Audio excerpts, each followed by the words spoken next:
میں نے ذرا بھی حرکت نہیں کی اور اسے بالکل پتہ نہیں چلا کہ میں نے دودھ پینے کی بجائے پھینک دیا ہے اور میں جاگ رہا ہوں۔ اور اس کے بعد اس نے میری بیوی دبئی میں اکیلی رہتی تھی، وہ بھارت سے دبئی کام کرنے کے سلسلے میں آئی ہوئی تھی، تو پورا گھر بھارت میں تھا۔ وہ کافی سال یہیں کام کرتی تھی اور اپنا گھر چلاتی رہی۔ اس کی اتنی زیادہ آمدنی نہیں تھی کہ وہ اپنی پوری فیملی کے خرچے کے ساتھ ساتھ اپنی اور ان کی خواہشات پوری کر سکے۔ ہر روز اس کے گھر والے اسے فون کرتے اور زیادہ پیسے بھیجنے کے لیے مجبور کر دے۔ اب وہ بہت تنگ آ چکی تھی۔ تین نوکریاں کرنے کے باوجود بھی اپنے گھر والوں کو مطمئن نہیں کر پا رہی تھی۔ ایک دن حالات سے تنگ آ کر اس نے ایک امیر شیخ سے شادی کر لی۔ اس وقت وہ بہت جوان تھی۔ اسی شیخ نے شادی کر کے اسے پیسے سے بھر دیا۔ شیخ کے مرنے کے بعد اس نے مجھ سے شادی کر لی، لیکن مجھے نہیں پتا تھا کہ یہ محض شادی نہیں بلکہ وہ شادی کے بعد ہمارے بچے چاہتی تھی۔ اس لیے مجھے ایک ہاسپٹل میں لے گئی اور ڈاکٹر سے عربی میں کہا، جس کے بعد ڈاکٹر نے مجھے کچھ ٹیسٹ کرنے کو کہا۔ میرے ٹیسٹ کی رپورٹ آ گئی۔ ڈاکٹر نے عربی میں میری بیوی کو کچھ سمجھاتے ہوئے میرے لیے کچھ دوائیاں دے دیں۔ میری بیوی نے مجھے بتایا کہ میرے ساتھ کچھ مسئلہ ہے اور مجھے کچھ وقت تک یہ دوائیاں کھانی ہوگی، اور وہ مجھے روز دوائی کھلاتی۔ میں بھی چاہتا تھا کہ ہمارے بچے ہو جائیں تاکہ وہ مجھے ہمیشہ ایسے ہی اپنے پاس رکھیں۔ مجھے اس عیاشی والی زندگی کی لت لگ گئی تھی۔ بس مجھے اس کے دودھ پلانے کے طریقے پر شک تھا، اس لیے اس رات میں نے دودھ پینے کے بجائے باتھ روم میں پھینک دیا۔ اس وقت تک میں نہیں جانتا تھا کہ اس کا کیا مقصد ہے۔ دودھ نہ پینے کی وجہ سے مجھے نیند بھی نہیں لگتی تھی، اس لیے میں اس راز کو جان سکتا تھا کیونکہ اس نے مجھ سے شادی کی۔ کیوں وہ میرے گھر کا خرچہ اٹھا رہی ہے؟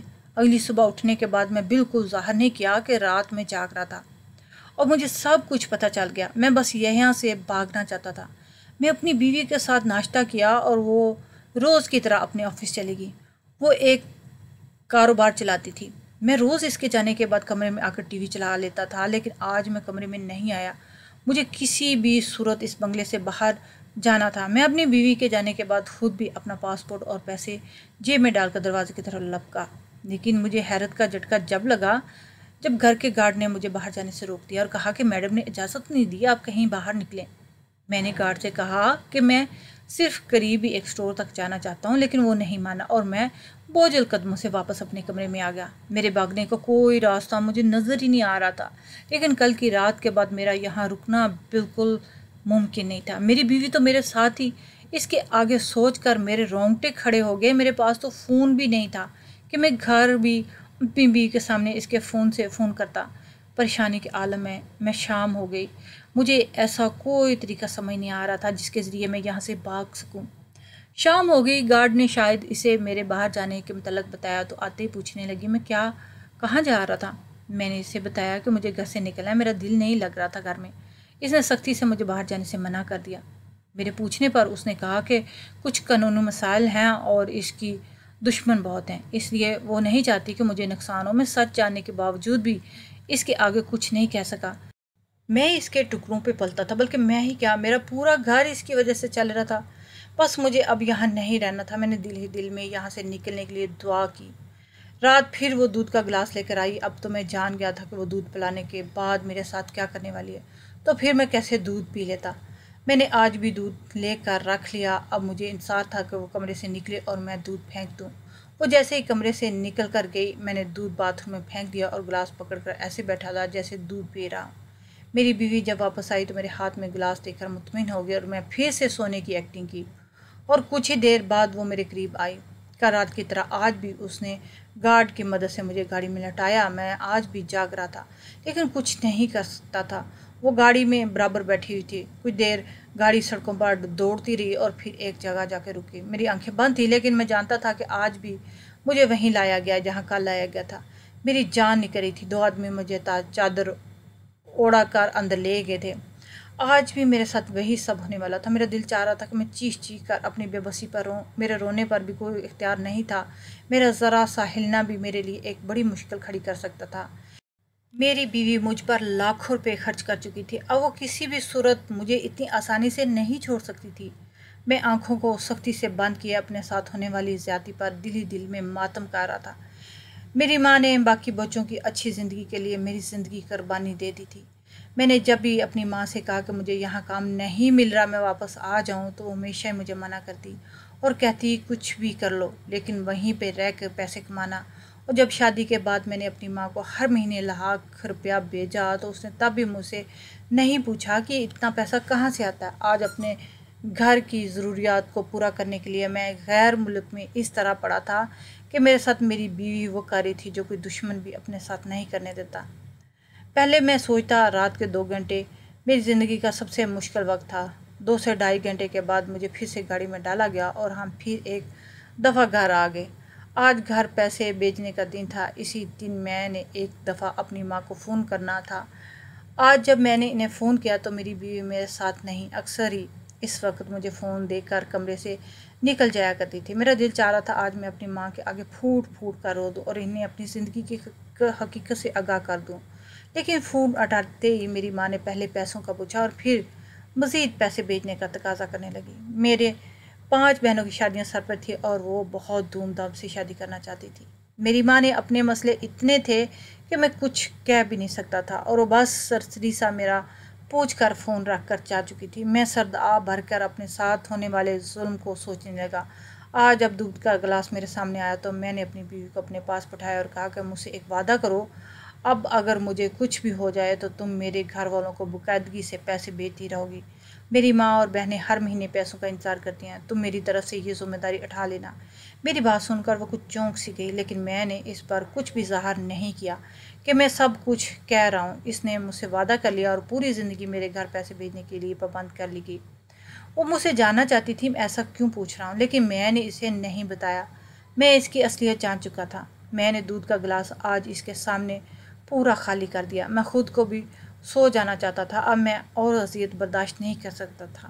مجھے لگ رہا تھا کہ اب زندہ نہیں رہ سکوں گا۔ یہ رات میری زندگی کی آخری رات تھی اور اسے میں نے اپنی مرضی سے چنا، کیونکہ میری زندگی سے زیادہ میری موت اس کے لیے فائدہ مند ثابت ہوتی۔ اماں بھائی کا فون آ رہا ہے۔ میں فون لے کر اماں کے کمرے کی طرف بھاگ گیا۔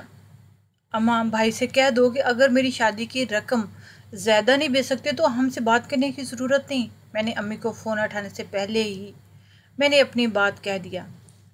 اماں نے جیسے فون اٹھایا تو آگے کسی نے اماں کو بھائی کے مرنے کی خبر سنائی اور ساتھ ہی بتایا کہ اب ہر مہینے ہم لوگوں کو 1 لاکھ کی بجائے 2 لاکھ ملیں گے۔ اماں کافی دیر تک روتی رہی اور پھر انہیں صبر آ گیا۔ ایک بچے کو قربان کر کے وہ اپنی 9 بچوں کی زندگیاں بسا چکی تھی۔ پھر انہیں صبر آ گیا۔ کیا اماں نے آنسو پونچھ لیے تھے؟ بھائی کے مرنے کے بعد بھی ہمیں مستقل 2 لاکھ روپے ماہانہ ملتے رہے۔ اس رات جب میری بیوی میرے پاس آئی تو اس نے مجھے اپنے گارڈ کے ذریعے اٹھا کر گاڑی میں ڈالا اور کچھ دیر بعد ہم ایک عمارت میں تھے جو شاید ایک ہسپتال تھا، ایک چھوٹا سا شہر سے ہٹ کر بنا ہوا ہسپتال۔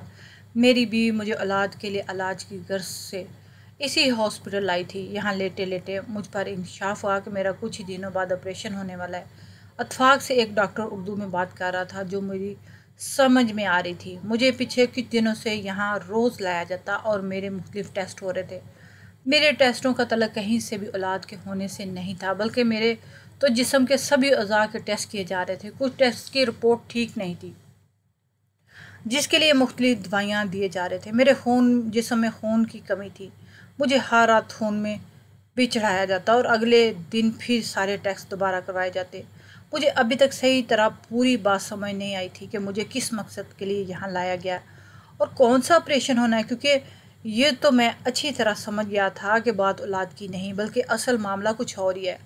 اگر یہی رات یہاں آنے کے بعد مجھے پتہ چلا کہ میری بیوی نے اس کے پہلے شوہر سے ایک بیٹا تھا جو کہ میرا ہی ہم عمر تھا، یہ بات میرے لیے بہت شدید جھٹکے کا باعث تھی۔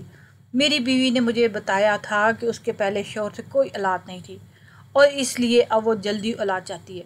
اس کے بیٹے کے لیور میں کچھ مسئلہ تھا جس کی وجہ سے اسے ایک ایسے شخص کی ضرورت تھی جو اسے اپنا لیور دے دیتا، اور وہ شخص میں تھا جسے اس کی ماں قربانی کا بکرا بنا چکی تھی۔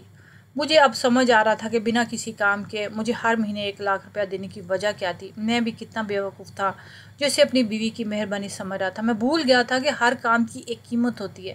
مجھے قیمت ادا کی جانی تھی، بس کام لینا باقی تھا۔ جب میں اپنی بیوی کی گاڑی سے ٹکرایا اور اس نے میری مجبوری جانی تو اس نے ایک منصوبہ بنایا جو مجھے بنا بتائے ہی میرا لیور اپنے بیٹے کو دلوانے والی تھی۔ اس نے مجھے صرف اپنی شادی کے بارے میں بتایا، اپنے بیٹے کے بارے میں کچھ نہیں بتایا۔ شادی کے بعد وہ مجھے اولاد کا کہہ کے ڈاکٹر کے پاس لے گئی تاکہ میرا ٹھیک سے چیک اپ کروا سکے۔ مجھے عربی نہیں آتی تھی، اس لیے اس بات کا فائدہ اٹھایا۔ اب جب کہ میری ساری رپورٹ آپریشن کے لیے بالکل ٹھیک آ گئی تھی تو کسی بھی دن میرا آپریشن کیا جا سکتا تھا۔ میری بیوی سب غیر قانونی طریقے سے کر رہی تھی، اس لیے رات کے اندھیرے میں مجھے بے ہوش کر کے بے ہوشی کی حالت میں ہاسپٹل لایا جاتا۔ اب جب کہ میں سچائی جان چکا تھا تو میں یہاں سے بھاگنا چاہتا تھا، لیکن میری آزادی کے سارے دروازے بند ہو چکے تھے، اور سب سے بڑھ کر میرے گھر والوں کو بھی میری ضرورت نہیں تھی۔ اس سب کے لیے میں بس ایک نوٹ بنانے والی مشین بن چکا تھا۔ پھر بھی میں نے یہاں سے بھاگنے کی کوشش کی، لیکن میں بھاگ کر جاتا بھی تو جاتا کہاں۔ اس لیے آخری رات میں نے اپنی بیوی سے گھر پیسے بھیجنے کا وعدہ لے لیا۔ میں جانتا تھا کہ اسے پیسے کی کوئی کمی نہیں، میرے گھر پر پیسے بھیجے گی۔ میں نے اپنی مرضی سے اپنی موت کا راستہ چن لیا تھا۔ دودھ پینے کے فوراً بعد میں نے ایک خط پر سب لکھ کر اپنے سامان میں رکھ دیا، جس میں صاف صاف لکھا تھا کہ میں سچ جاننے کے باوجود بھی اپنی بیوی کے بیٹے کو اپنا لیور دینے کے لیے راضی ہوں۔ یہ خط میں نے اپنی بیوی کے نام لکھا تھا تاکہ وہ میرے گھر والوں کو پیسے بھیجنا نہ بھولے۔ مجھے ابھی اپنے گھر والوں کی فکر تھی، اس لیے وعدہ لینے کے باوجود میں نے خط دوبارہ لکھا۔ میں جانتا تھا کہ میرے مرنے کے بعد میرا آسمان ضرور کھولا جائے گا اور میری بیوی تک میرا یہ خط پہنچ جائے گا۔ ایک وہ ماں تھی جس نے اپنے بیٹے کی بچانے کے لیے میرا استعمال کیا، اور ایک وہ ماں تھی جس نے پیسوں کی غرض مجھے ایک غیر ملک میں تنہا چھوڑ دیا۔ میری ماں نے کبھی بھی ایک دفعہ نہیں کہا کہ بیٹا واپس آ جاؤ، نہیں رہ سکتا وہاں تو گھر واپس آ جاؤ۔ بس اسی سوچ نے مجھے فیصلہ کرنے پہ مجبور کر دیا کہ میں اس ماں کو اس کے بیٹے کی زندگی تحفہ کر دوں گی جو اپنے اولاد کے لیے تڑپ رہی ہے۔ میری سوتیلی ماں بھی اپنے بچوں کا بھلا چاہتی، بس میں ایک تھا جس کی زندگی بہت سی زندگیاں بدل سکتی تھی۔ میں نے وہ قدم اٹھایا جس کے بارے میں کوئی انسان سوچ بھی نہیں سکتا۔ کبھی کبھی پیسہ جان سے زیادہ قیمتی ہوتا ہے، اور کبھی کبھی جان پیسے سے زیادہ قیمتی ہوتی ہے۔ میری بیوی کے لیے اس کے بچے کی جان پیسوں سے زیادہ قیمتی تھی، اور میری ماں کے لیے میری جان سے زیادہ پیسے ضروری تھے۔ سب کی اپنی اپنی مجبوریاں تھیں، اور پھر اس آپریشن کے بعد ایک زندگی ختم ہو گئی تو دوسری زندگی آباد ہو گئی۔